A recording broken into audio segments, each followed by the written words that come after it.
A ampliação do racha no PSDB na entrevista do dia com Maria Lídia Flandoli. Entrevista o deputado federal eleito pelo PSDB de São Paulo, Silvio Torres, que é o secretário-geral do PSDB.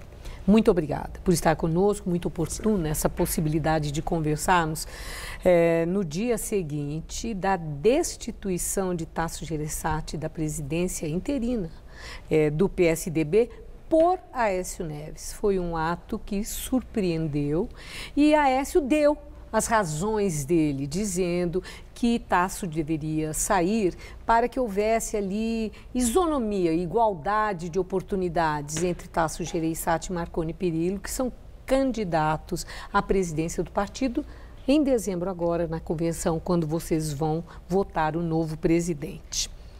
Tasso não acreditou nessa versão de Aécio Neves, pediu a Aécio para ser verdadeiro.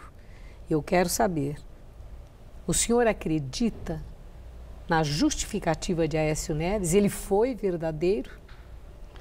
Olha, Maria Lídia, nós estávamos num processo que estava avançando bastante, nós estávamos com muitas expectativas de que um acordo, um consenso entre Tasso Gereissati e Marconi Perillo pudesse acontecer, inclusive para evitar que houvesse uma disputa. Os primeiros passos já tinham sido dados, os dois se dão bem, conversaram. A questão central, uma das questões centrais, que é a questão de ficar ou não no governo Temer, do PSDB estar ou não no governo Temer, já que o Tasso tinha isso como já definido, que sairia do governo, né, que o PSDB deveria sair do governo, o Marconi Perillo já tinha aceitado. E no final do ano, na convenção, isso poderia já se concretizar. Superado essa discussão interna, faltaria superar mais alguns obstáculos para que os dois chegassem com uma chapa única. Essa era a nossa esperança, a do governador Geraldo Alckmin, que trabalhou muito para isso, acreditava muito nisso, até que o Aécio nos surpreendeu. Bom, e o senhor acreditou na versão do Aécio? Com essa decisão. Nas razões que ele apresentou? Eu quero dizer que o senador Tasso, eu sou secretário-geral do partido, trabalhei com ele, não estava fazendo absolutamente nada que pudesse indicar que ele se utilizaria do cargo interino para se favorecer. Ou que isso fosse impedimento, porque Aécio, quando foi reeleito, era presidente do partido e não colocou alguém no lugar dele, né? E também não acho que não desequilibraria, não há o que fazer para desequilibrar há 30 dias da eleição, né? Mas, deputado, então é claro, está vendo aí muita reflexão sobre tudo isso, porque é claro, na política nós temos que ver o texto e o subtexto. Uhum.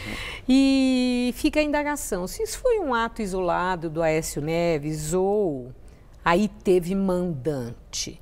Porque chamou a atenção e inclusive desperta grandes suspeitas o fato dele ter se aconselhado com várias pessoas antes, conforme foi veiculado, que ele teria conversado com os ministros tucanos que estão no governo Temer, com outros ministros, com Eunício Oliveira, com o próprio Renan Calheiros, que são lideranças do PMDB, mas ele não falou nadinha com Geraldo Alckmin.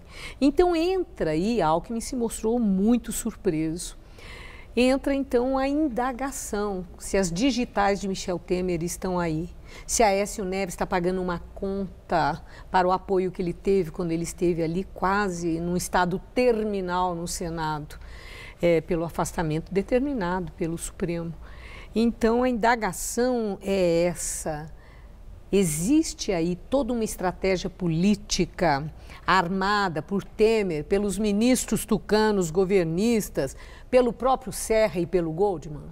Olha, Maria Lídia, eu não diria isso, não concordaria. É uma pergunta. Não concordaria com isso. E diria o seguinte, na conversa que o Tasso Gereissati teve com o Aécio Neves, quando o Aécio foi pedir a ele que se afastasse, relatou a ele, conforme o próprio Tasso disse em entrevista, que estava sofrendo muitas pressões.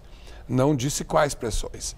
Nós temos clareza de que o governo tem interesse em manter o PSDB, os quadros do PSDB no seu governo, e que o Tasso é contra isso. E que o governo, obviamente, gostaria que o Tasso não fosse o presidente do partido. Sim, mas pode ter sido uma reação. Agora, eu não tenho como afirmar na prática se isso aconteceu. Mas tem indicadores de que possa? O governo já interferiu, é bom que se lembre isso. Quando da escolha do relator na CCJ e depois o relator em plenário da segunda denúncia, o governo agiu claramente, nós sabemos disso, para colocar o deputado Bonifácio Andrade, que é da bancada do PSDB, lá na CCJ, como relator, contrariando o desejo da liderança e do partido, que achava que não deveria ter nenhum deputado do PSDB fazendo esse relatório. E lá ficou claro que o governo estava interferindo, como eu acho que pode tentar continuar interferindo. Bom, não vamos aceitar. Sim, agora é claro, dentre aquelas atitudes, entre aspas, suspeitas, né, que levam a todas essas reflexões, o fato de Geraldo Alckmin, que é a grande liderança no momento, é um nome para o qual girava, assim se encaminhava, parece que um consenso para ser o candidato à presidência da República pelo PSDB. Cresceu muito essa ideia, essa condição de Alckmin como o melhor nome, a melhor liderança para a presidência. Então, essa estratégia que eu coloquei, que está sendo especulada, pode ter dado início à fritura do nome de Geraldo Alckmin como candidato do PSDB à presidência da República? Eu não creio, Maria Lídia, não creio. Eu acho que dentro do PSDB, de tudo que a gente ouve, né, na área política especialmente, não só no nosso partido, como partidos aliados, o nome do Alckmin é um nome praticamente consolidado. Nós estamos no caminho de chegar à convenção e anunciá-lo. É a previsão, está dentro da nossa agenda. Esse fato ocorrido ontem é evidente que coloca, né, algum tumulto nesse processo, mas eu acho que nós vamos rapidamente superar isso, porque o PSDB, indicando o seu candidato, essas divisões internas, elas vão arrefecer. Eu não tenho nenhuma dúvida disso. E Fernando Henrique, hoje, Jornal da Gazeta, mostrou isso.